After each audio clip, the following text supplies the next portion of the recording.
Hello, this is Adam, the car seat tech with Infant, Toddler, Youth, and Car Seat Quickie.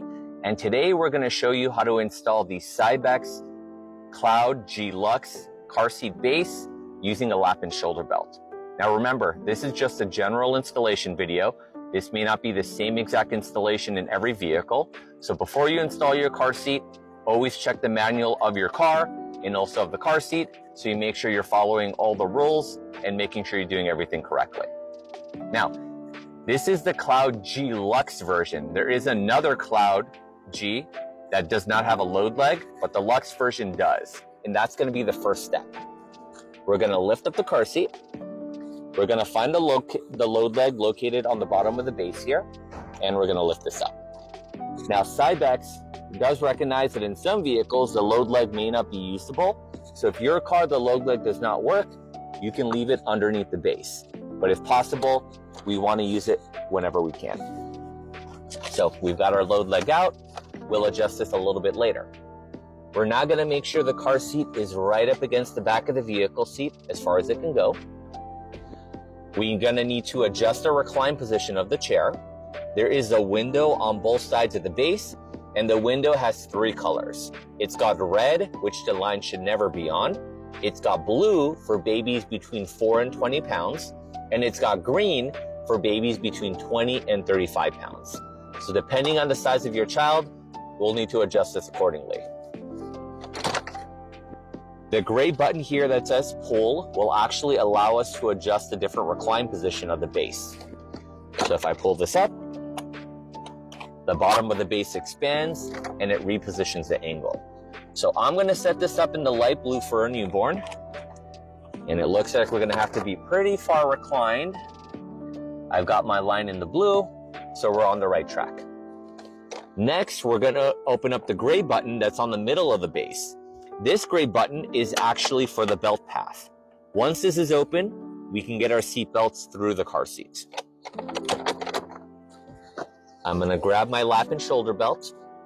We're going to go underneath the handlebar. We're going to go underneath the blue tabs. And we're going to buckle in. So as you can see here, the seat belt is going underneath the two tabs, and make sure the lap and shoulder belt are going underneath both. All right, make sure the car seat is as far back into the vehicle seat as possible. I'm going to push down on the base. I'm going to grab my shoulder belt, and I'm going to pull on it to make it nice and snug. As I'm pulling on the seat belt, I'm slowly rocking the chair side to side, and I'm slowly getting it nice and snug. What Cybex does not want you to do is to over tighten this. So no need to put your knee down or put extra force. You just want to gently get rid of the loose slack. Because when we close the lock, this is going to do some of the tightening for us. And if you tighten the seatbelt too much, it's going to be extremely difficult to close this. So we're now going to push this down. We hear a clicking sound. With one hand, grab the car seat from either side of the belt path, and all you're doing is making sure the car seat does not move more than an inch in either direction. Now, you are going to have to check this once a month. Car seats do loosen up over time. So once a month, you're going to do the same motion. If the car seat does loosen up in the future, you're going to have to open up the door, you're going to retighten it, and then you're going to close the door again. No car seat installation is permanent. Next, we're going to check on our load leg. There are two windows. There's a window on the back of the leg to let us know the leg is facing the right direction. That should be green. Then there's a window near the actual bottom of the leg.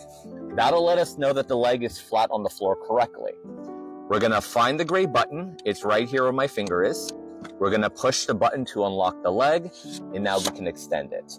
We want to go all the way down to the floor and make sure we hear a clicking sound to let you know the leg is locked in place. And as long as the window is solid green, you know you're in the right spot. Now, Cybex does allow a slight lift on the base to make sure that the leg locks in place, but you don't want to lift it too much or it's actually shifting the angle of the car seat. After we adjust the leg, we have to make sure our line is in the right area. So we want to make sure it's in the light blue for a newborn, and it looks like it is.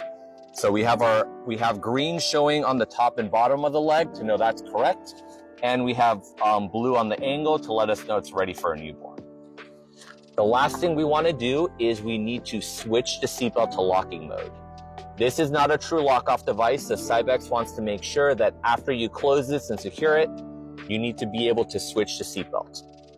Grab your shoulder belt, pull it all the way out slowly.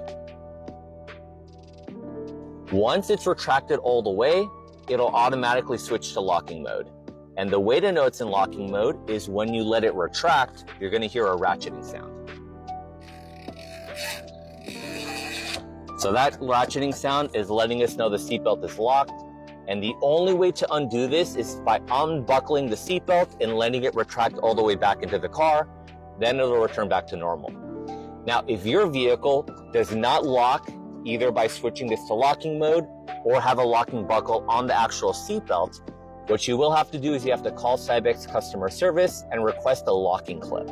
That locking clip will have to go onto the seatbelt. But yep, our car seat is secure. Everything's in the right place.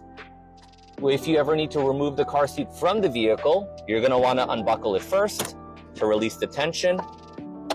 Open up the lock-off door. Let the seatbelt go back to the vehicle. It'll reset back to normal, and then you're able to remove the base. So once you put the car seat in the vehicle, if the car seat is being installed next to the door, you have to make sure you open the side impact protection pod. So you're going to open this up, and that'll add extra protection if an accident happens. And remember, you only have to open up the one that's next to the door. If the car seat's being installed in the middle, neither of these have to be opened. Thanks for watching the video. Don't forget to follow, like, and subscribe to support the channel. We'll see you next time.